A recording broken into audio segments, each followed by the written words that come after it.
반갑습니다. 옛날에 제가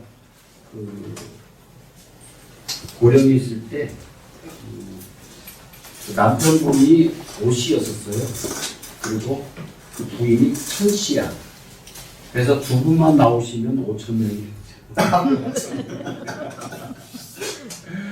그런데 오늘 본문 말씀 길게 잡아서 죄송합니다. 그래서 교회가 영향력을 끼치기를 항상 원하죠. 그런데 영향력을 끼치지 못해요. 오늘날 교회들이 굉장히 영향력을 끼치지 못하고 있습니다. 솔직히 말해서 교회의 그 모든 시스템이라든가 돌아가는 모든 것들이 세상에 나가서 영향을 끼치는 것보다도 자기들의 어떤 그 바운더리 안에서 세력을 과시하는 그런 모습들을 많이 보게 되죠. 그런데 이 교회라고 하는 가치가 어떤 가치냐면 하나님이 임재하신다고 하는 겁니다. 이 재단에 물론 지금은 성전과 교회, 그래서 지금은 잠깐만 성전을 강조하는 목사님들이 계시는데 그거는 잘못된 거고요. 지금은 성전이 필요가 없는 시대죠. 왜 그러냐면 직접 하나님이 임재하심이 있기 때문에 그렇습니다. 그래서 교회는 그리스도의 몸으로서 성령이 역사하시고 교회가 생동감 있는 영향력 있는 교회. 그 영향력 있는 교회가 되기 위해서는 전통적인 교회의 모든 것에서 탈피되어야 됩니다. 그리고 변혁적인, 유기적인 그런 교회를 만들어야 되는데 그리스도의 몸인 형식적, 관습적, 또 신앙생활에서 벗어나서 하나님의 형상이 나타나고 그리스도의 열매가 나타나는 것. 그것이 오늘날 진정한 교회의 가치입니다. 변하지 않는 가치. 그러니까 하나님의 임재가 없이 하나님의 임재를 바라지 아니하고 자기의 세상에 자기들만이 잔치를 하는. 그래서 우리 기독교에서는 성가대라고 안 해요. 성가대는 왜 성가대냐면 참불교 참불가도 성가대예요. 캐토릭도 성가대입니다. 그리고 우리는 찬양대입니다. 하나님 앞에 찬양을 돌리려. 그래서 제가 교회에 대해서 가르치면서 이거를 분명히 구분져라. 우리는 성가대가 아니고 찬양대다. 하나님께 찬양 돌리는 찬양대다. 성가는 거룩할 성자니까 자기들 나름대로 하는. 그래서 우리 성도들은요, 교회를 교회답게 세워야 될 책임이 있습니다. 교회에 오는 이유가 나 자신만을 위해서 오는 거라고 한다면 그것은 하나님의 책망의 대상이 되죠. 근데 우리는 예배당에 와서 예배를 드리는 이유가 나를 위해서 예배를 드리고 나를 위해서 교회에 나와주는 거. 이렇게 인식하는 사람들이 너무나 많이 있어요. 오늘날 교회들이. 그래서 교회는요, 세상적인 방법을 배우는 곳이 아니라 하나님의 방법을 배우는 곳입니다. 우리가 세상적, 그래서 지금 세속의 물결들이 교회에서 엄청나게 많이 들어와 있죠. 그런데 반드시 우리가 알아야 될 것은 세상적인 방법을 배우는 게 아니에요. 하나님의 방법을 배우는 겁니다. 그리고 하나님의 역사가 나타난 곳임을 우리는 명심해야 됩니다. 그래서 예수님께서 헤롯 성전에서 매매하는 자들을 향해서 강도의 속을 만드셨다고 그대로 꾸짖으셨죠. 하나님은 우리의 중심을 보시고 우리와 관계를 통해서 축복해 주시는 분이 하나님이십니다. 그렇기 때문에 우리들은 하나님과 관계를 바로 세우고 하나님의 원리와 방법으로 자신을 변화시켜야 됩니다. 그래야만이 세상에 영향을 나타내는 삶을 사는 거죠. 또 그런 책임이 있습니다. 자, 그렇다면 영향력 있는 교회는 어떻게 되느냐면 첫째로는 성결의 영성 있는 교회입니다. 아멘. 세상에 영향을 나타내는 교회가 되기 위해서는 먼저 성결해야 되죠. 그래서 물론 이제 우리 감리교회에서 메도디스트 처치라고 하는 감리교회에서 성결교회, 거기도 요한일서를 내기 때문에 거기는 성결을 주장을 하죠. 그래서 성결교회입니다. 여러분들이 아시다시피 성결의 히브리 원어는 카도시죠. 이거는 세속적으로부터 구별됐다라고 하는 의미입니다. 세속적으로부터 구별됐다. 그렇기 때문에 우리 성도들은 세상과 분리된 사람들이죠. 분리된 사람들입니다. 그래서 또 세상과 분리되기 때문에 우리는 거룩한 하나님의 전으로 세우심을 받은 겁니다. 그렇기 때문에 하나님의 백성이 되는 성도는 세상과 구별된 삶, 하나님이 인도함 받는 삶을 살아야 됩니다. 우리가 먹고 자고 하는 인간적인 욕망은 다 있죠. 인간이. 그러나 그들과 무언가는 달라도 달라야 되겠죠. 무언가는 달라도. 그래서 우리는 놀이 가지 말라는 게 아니에요. 우리 그리스도인들이 가장 적절한 놀이 방법들을 못 찾고 있죠. 우리도 하나님께서 우리들에게 먹고 마시고 쓰고 하는 모든 것들에게는 우리에게 허락해 주시는 복이 있어요. 축복이 있죠. 근데 너무 탐심, 먹는 거에 대한 탐심, 그리고 맛있는 것만 쫓아다니는 사람들이 있어요. 그런 모임도 있죠. 그걸 우리는 조금 지양해야 된다라고 하는 것이죠. 그래서 우리들은 날마다 예수 그리스도의 보혈을 의지하는 삶을 살아야 되죠. 아멘. 이 땅에 변혁시키고 교회를 부흥시키는 일은 성결로 우리는 성도들이 뜨거워져야만 된다라고 하는 겁니다. 그래야 영향력이 나타납니다. 왜 기독교인들이 노마 시대 때에 초대교회에 노마에서 핍박을 받았습니까? 이 노마 시대 때는 성행이 굉장히 자유로웠어요. 그래서 목욕탕에서도 당연히, 또 길거리에서도 당연히, 그래서 황제 부인까지 나서서 나중에는 매출을 하죠. 그 유명한, 제가 이름을 잊어먹었는데, 그 왕비가 나중에 길거리에 나와서 매출까지 하는. 그때 그냥 그것이 자연스러운, 그런데 기독교인들은 그걸 반대를 했거든요. 안 된다 이거는. 그래서 기독교인들이 그러고 나니까 자기네들 부딪히잖아요. 그러니까 그때부터 핍박을 하기 시작했죠. 그러나 우리들은 하나님을 믿는 우리 성도들은 세상과 구별된다고 하는 것은 세상을 쫓아가는 것이 아니죠. 지금 유엔에서도 그래요. 유엔의 결의문에도 왜 동성애를 하는 거지? 아니 미쳤어요. 지금 유엔에서도 동성애하고 이게 왜 나쁘냐 이거 결의하고 그래요. 지금 또 유엔에서도. 그러니까 세상이 지금 미쳐 돌아가거든요. 엄청나게 미쳐 돌아가고 있습니다. 그러니까 거기에 대한 성결, 세상을 쫓아가지 않는 성결. 거기에 자꾸만 쫓아가다 보면 어쩔 수 없죠. 어쩔 수 없는 일도 있어요. 근데 거기에 쫓아가다 보면 구별되지 않는 삶을 살아갈 수밖에 없죠. 두 번째는 뭐냐면 열정의 불씨가 있는 교회입니다. 복음에 대한 열정이 있어야 되죠. 이 복음, 하나님이 나와 계시고 내 속에 예수 그리스도가 계시다고 하는 이 복음, 그 복음을 통해서 우리가 살고 그 복음을 통해서 우리의 삶이 영이 되어 간다고 하는 가치관이 없어요. 이 열정이 없습니다. 그래서 우리는 살아가기 위해서는 성령이 충만해야 되고 성령이 인도하여 받아야 된다고 하는 사실을 기억하지 않죠. 또 인식하지도 않아요. 그런 열정이 없습니다.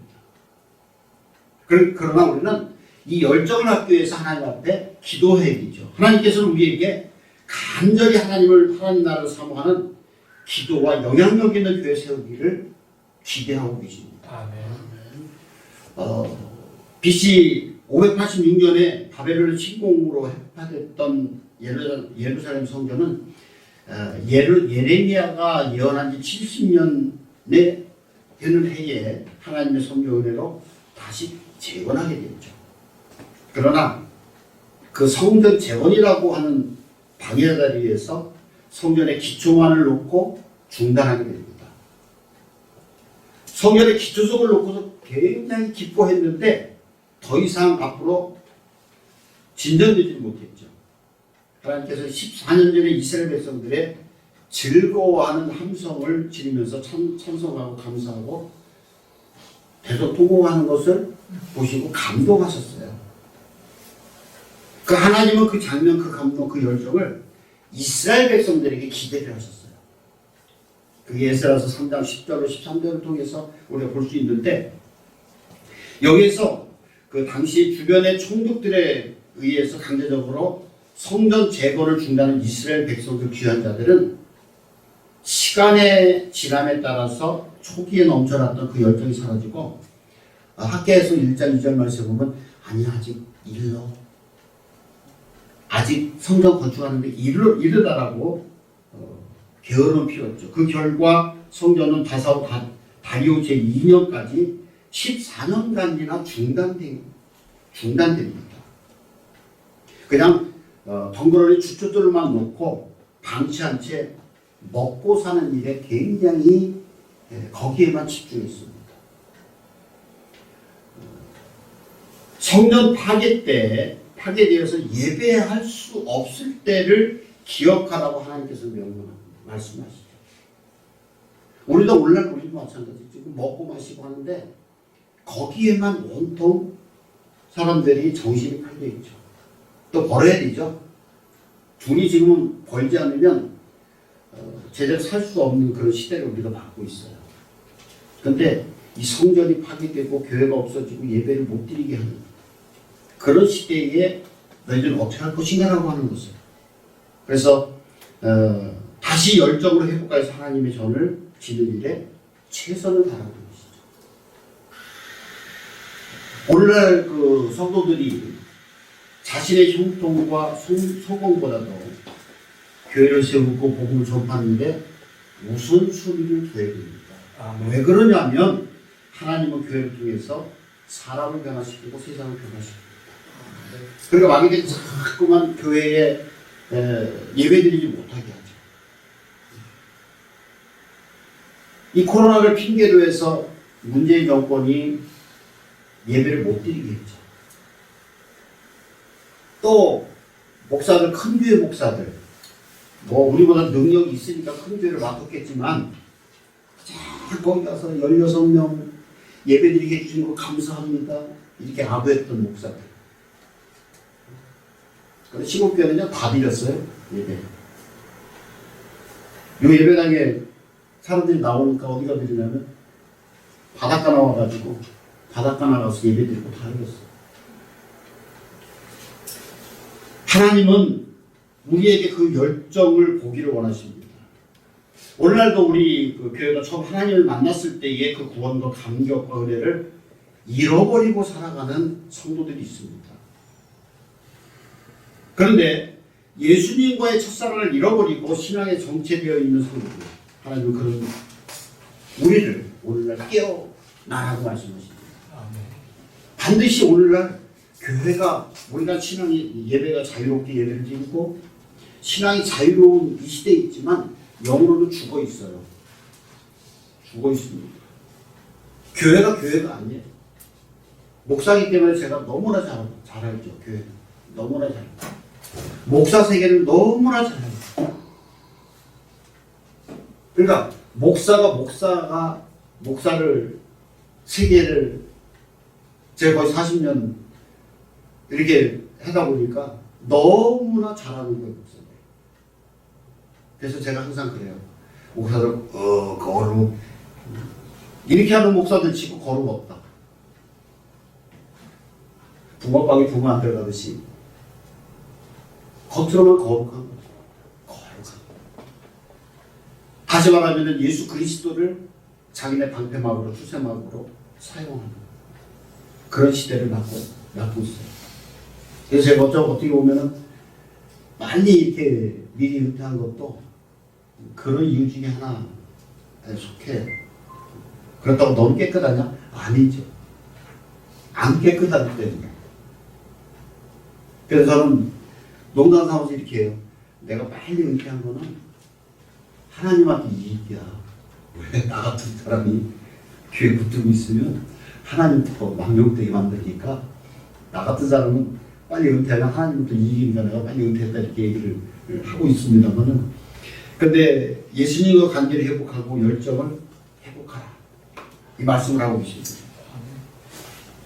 열정이 없는 사람은 미지근한 물로 인생이라는 기관차를 움직이는 사람 같습니다. 기관차를 움직이려면 물이 팍팍 끓어야 되는데 그래도 못하니까 기관차가 나가지는 못하죠. 그리고 교회의 침체, 절망, 포기, 좌절, 운명을 그대로 받아들이는 패배주의자의 맛을 볼 수밖에 없습니다. 그렇기 때문에 우리 저와 여러분은 반드시 예수 그리스도의 십자가 복음의 열정을 회복해야 됩니다. 영적 게으름과 영적 잠에서 깨어나야 된다는 것이죠. 이게 굉장히 필요해요. 오늘날 중국 같은 경우는 예수 믿다가 잡히면은 사형이죠 거의. 근데 지금 중국에는 선교사들이 다 쫓겨나 있어요. 한 명도 없어요. 다 추방 명령을 받아서 제가 잘 아는 후배 또 저희들이 이렇게 지원해주고 그랬는데 쫓겨났어요. 다 추방당해서 태국이나 이쪽으로 지금 가서 사역을 하고 있고 거기서 이제 다시 들어가려고 준비를 하고 있는데 한 3억 정도, 3, 4억 명 정도의 지하교회 교인들이 있죠. 중국에. 이 사람들은 미국 사람들 말 안 들어요. 미국 선교사들 말 안 들어요. 한국 선교사, 한국 목사들 말만 듣습니다. 근데 그들 열정은 대단해요. 죽음을 각오하고 하나님을 섬기는 거죠. 근데 우리나라는 너무 먹고 살기 좋고 너무나 편안하고 이를 하나님 앞에 매달리지 않습니다. 하나님 앞에 매달리지 않아요. 옛날에는 마룻바닥이 눈물로 썩을 정도로 재단에 나와서 기도하던 우리 어머니들의 모습, 우리 부모님들의 모습 전혀 없죠 지금. 그런 열정이 없습니다. 바보 같으죠. 아니 아프면 병원 가야 되고 물론 하나님께서 주신 의학이라고 하는 선물을 어떤 분들이 이제 이거를 부정하기도 하는데 저는 안 그래요. 의학도 하나님께서 주신 거거든요. 천지만물의 모든 것들을 하나님이 다 만들어 놓으셨어요. 만들어 놓으셨는데 우리가 하나씩 발견해 나가는 거죠.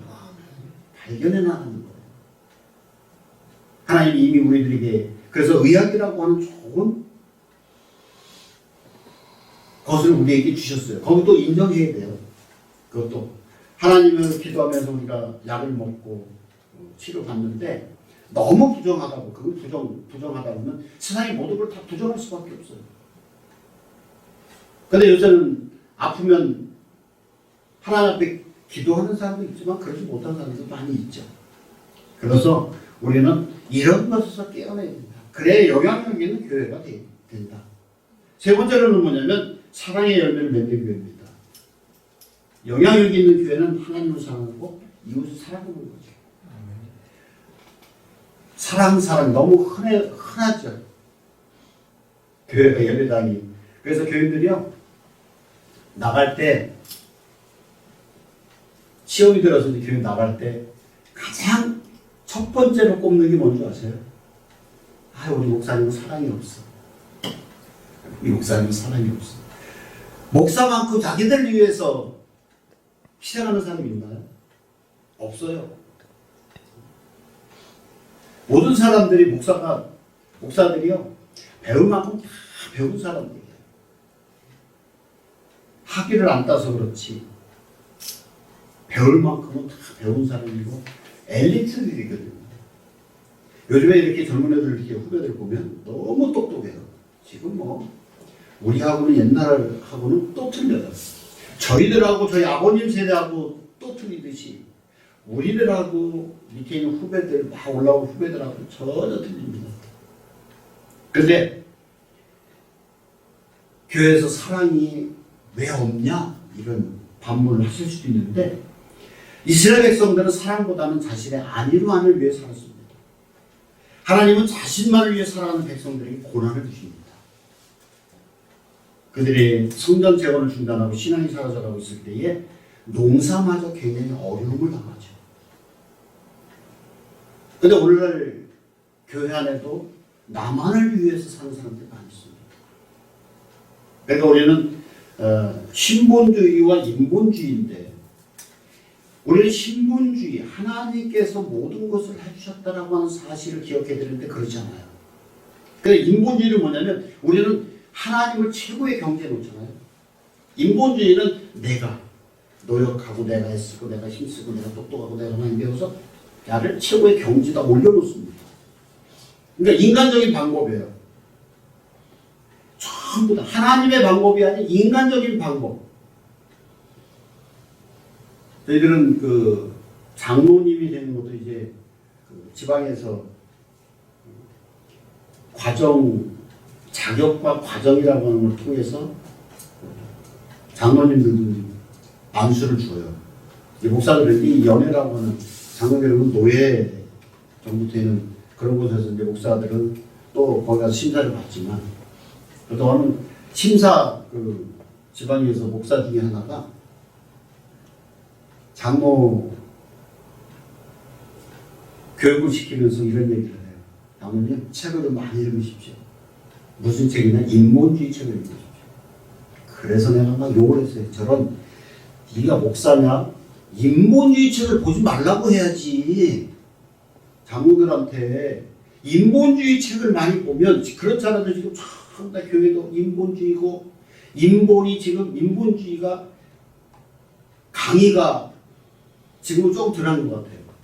유행이고 아주 인기고 그래서 인본주의 책을 많이 보면 자기가 하나님 되는 거예요. 하나님 앞에서는 나는 없는 거예요. 나는 무력한 거예요. 그래야만이 내 신앙이 하나님의 임재하심이 들어오고 예수 그리스도의 모든 것들이 나타날 수 있죠. 내가 잘났어요? 내가 많이 배웠어요? 내가 똑똑해서요? 이거 다 밀어놓지 않으면 하나님은 내 속에 들어와서 주님은 내 속에 들어와서 절대 일하시지 않습니다. 그런데 모든 것들이 그래요. 이스라엘 백성들이 지금 성전 재건을 멈추고 있으니까 농사마저도 어떻게 했다고 했어요? 점점 더 어려워졌다고 했어요. 영국이 모든 것들이 신앙이나 모든 것들이 굉장히 거기서부터 독일과 영국, 스위스 이쪽에서 종교개혁이 일어나고 굉장히 신앙에 대한 발판이 이루어졌던 곳이죠. 그런데 지금 영국이 몇 프로가 남았냐면 기독교인들이 3%가 남았습니다. 교회들이 다 망가졌어요. 유럽 쪽에는요, 교회가 보통 한 400~500년 돼야 국가에서 뭐라 그러나요? 그 지정을 해줘요. 보통 100년, 150년 된 교회들 많아요.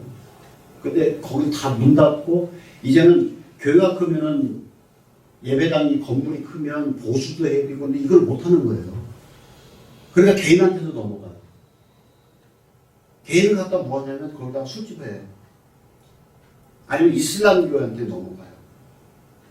그러다 보니까 영국이 물론 영국은 해가 지지 않는 나라라고 얘기를 하지만 옛날부터 영국은 뭐 거의 꺼져가는 등불과 같은 그런 데인데 지금은 도망가졌어요. 교회가 없어지고 교회가 주저앉으니까 경제가 주저앉아요. 영국이 지금 그래요. 경제가 굉장히 어려워요. 이 당시에도 마찬가지로 성전 건축이 되지 않으니까 농사마저 어렵다. 그리고 생활이 점점 어려워졌어요. 우리는 참 이게요. 신앙생활하는 사람들이 잘못된 생각을 우선순위가 뭐냐고 하는 것을 알아야 돼요. 이런 역사적인 모든 것을 볼 때에 하나님의 뜻을 하나님의 말씀에 맞추어 살아갈 때에는 풍부해져요. 근데 거기를 떠나서 살다 보면 점점 더 어려워져요. 그러다 보니까 오늘날 우리들도 바로 내가 잘 모아두고 모든 것을 하면 내가 잘 살 것 같지만 절대 그렇지 않습니다. 주님 뭐라고 했어요? 너희 먼저 그의 나라와 그의 의를 구하라. 그러면 이 모든 것을 내가 너희에게 더하시리라고 말씀하십니다. 더하시리. 우리는 오늘날 교회들이 샤머니즘, 주술적인 그런 사상을 많이 갖고 있어요. 주술적인 게 뭐냐면 하나님하고 타협하는 거죠.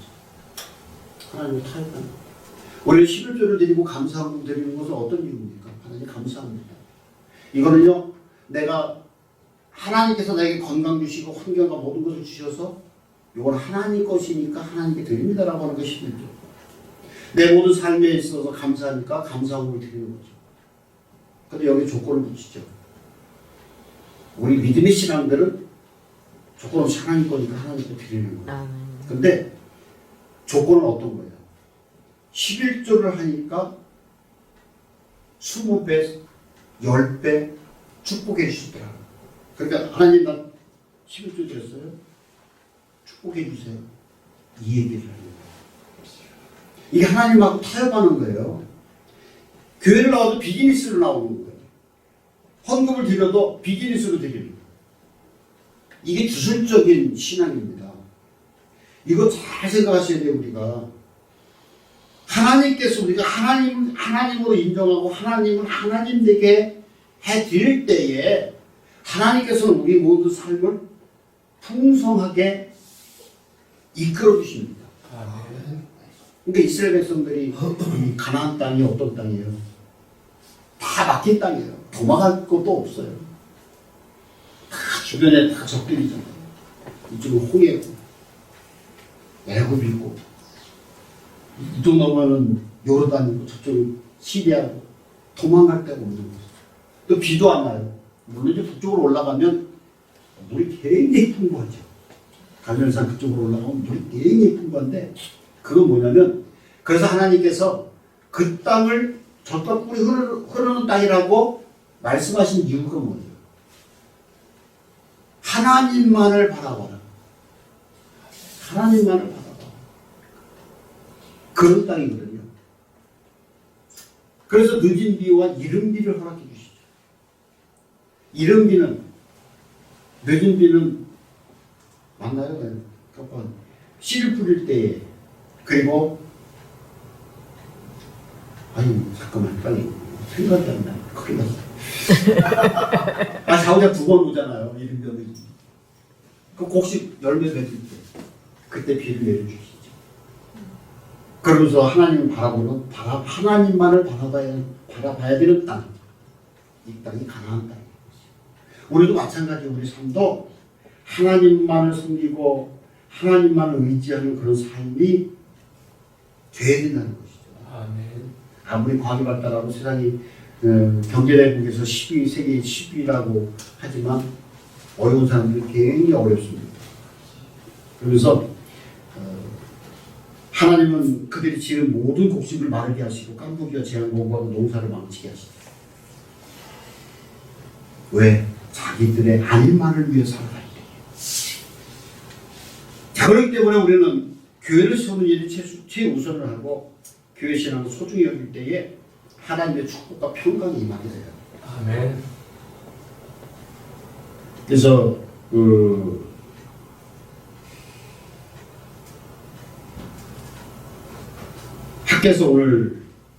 학께서 19절 말씀 2장 19절 말씀에 보면 곡식 종자가 아직도 창고에 있느냐 포도나무 무화과나무 소녀나무 감람나무의 열매가 맺지 못했느니라. 그러나 오늘부터는 내가 너희들에게 복을 주리라.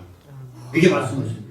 그런데 이스라엘 백성들이 학개 선지자의 예언을 듣고 회개하면서 성전 건축을 할 때에 비로소 이러한 말씀을 하시는 거예요. 오늘 우리도 우리가 우리 힘으로 살아가는 것 같지만 그렇지 않습니다.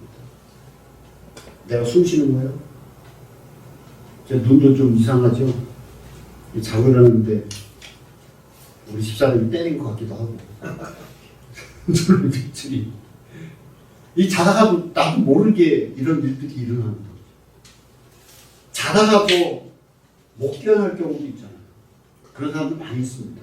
확 잤는데 그 다음날 숨을 안 쉬어. 지금까지도 안 쉬더라고요. 많은 분들이.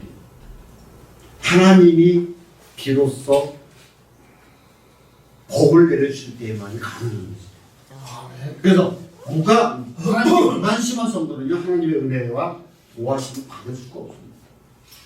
그러니까 우리가 11조를 드리는 이유도 그거예요. 반드시 11조를 드려야 되는 이유가 그겁니다. 하나님 없이는 내가 살 수 없습니다. 아멘. 하나님 없이는 내가 살 수 없는데, 내가 10개를 주셨는데 하나님 내가 9개를 쓰고요. 하나님도 참 좋으셔. 하나만 달라고 했으니까 하나님 요 하나 드립니다. 이렇게 하는 거예요. 얼마나 좋아요. 우리도 일주일에 시간도 며칠을 줘요? 며칠이에요? 며칠이죠? 일주일 시간? 며칠이에요, 일주일이? 가서 나도 잊어먹어서 생각이 안 나. 7일이잖아요. 그러면 6개는 너희들을 위해서 써라. 널 최선을 다해 써라. 그 대신 하루. 그거는 4시간이니까 바로 이 얘기입니다. 예수님께서는 교회를 세우기 위해서 자신이 희생제물로 드리셨죠. 그렇기 때문에 우리는 내 이익과 유익보다도 그리스도를 위한 목적, 교회를 위한 목적으로 살아야 됩니다. 이 말씀이 갈라디아서 2장 20절 말씀이에요. 내가 그리스도와 함께 십자가에 못 박혔나니 그러니 이제는 내가 사는 것이 아니요 오직 내 안에 그리스도께서 사신 것이라. 이제 내가 육체 가운데 사는 것은 나를 사랑하사 나를 위하여 자기 자신을 보이신 하나님의 아들을 믿는 믿음 안에서 사는 것이니라. 이 고백합니다. 그래서 우리 마음속에 예수 그리스도가 항상 임한다고 하는 것. 그러니까 교회는 이 건물이 아니라 우리 자신이죠. 아멘. 그래서 교회는 공동체, 교회 공동체입니다. 그 안에서 예수 그리스도가 임재해 계시고 함께 한다고 하는 이 가치. 그래서 자부심이 생기는 거예요. 변하지 않는 가치. 교회라고 하는 것이 예수 그리스도 하나님이 임재해 계셔서 하나님의 인도함 받는다라고 하는 이 가치가 변하지 말아야 돼요. 가치가 있는 거예요. 사람들이 명품을 좋아하죠. 왜 그러냐면 자기만족이거든요. 야, 나는 그래도 백을 들어도 이게 얼마짜리인 줄 알아? 200만 원짜리야. 티셔츠 하나를 입어도 나이키야. 나이키야. 얼마짜리야? 글쎄, 나이키를 안 사봐서 한 20만 원 간다고 티 하나 20만 원. 나는 2만 원짜리는 감사하던데. 이게 자기 자부심입니다. 그렇기 때문에 사람들이 이걸 자랑하려고 입고 다니는 거죠. 그런데 그게 가치가 있느냐? 이 명품을 딱 하면 그게 가치가 있느냐? 아니에요. 그건 썩어질 것들이에요. 그래서 저와 여러분들은 내 속에 예수 그리스도가 되시잖아요. 그런 자부심이에요. 천하 만국을 지으신 천지창조하신 하나님이 나의 주인이 되시고 나와 함께 날마다 동행해 주시고 나에게 임하신다라고 하는 이 자부심. 아멘. 이게 가치거든요. 얼마나 가치가 있어요. 그 무엇과도 바꿀 수 없는 가치. 아파트 50평짜리 살아야 별거 아니에요. 그렇죠? 아파트 100평짜리 살아야 청소하기 힘들고 난방비 많이 들어가고 썰렁하고 그렇잖아요. 그러나 우리들은 우리 삶 속에 사랑의 열매를 맺고 영적 사람은 사랑은 영적 영향력을 나타내죠. 사랑하면 생명의 복음을 전하게 되고 사랑하면 주님의 교회가 교회를 섬기게 되고 사랑하면 하나님의 형상으로 변화되게 됩니다. 그래서 영향력이 나타나기 위해서는 우리들이 중요한데 이 세 가지 영성 있는 교회, 성결의 영성이 있는 교회, 열정의 불씨가 있는 교회, 사랑의 열매를 맺는 교회. 그 누가 할 수 있느냐?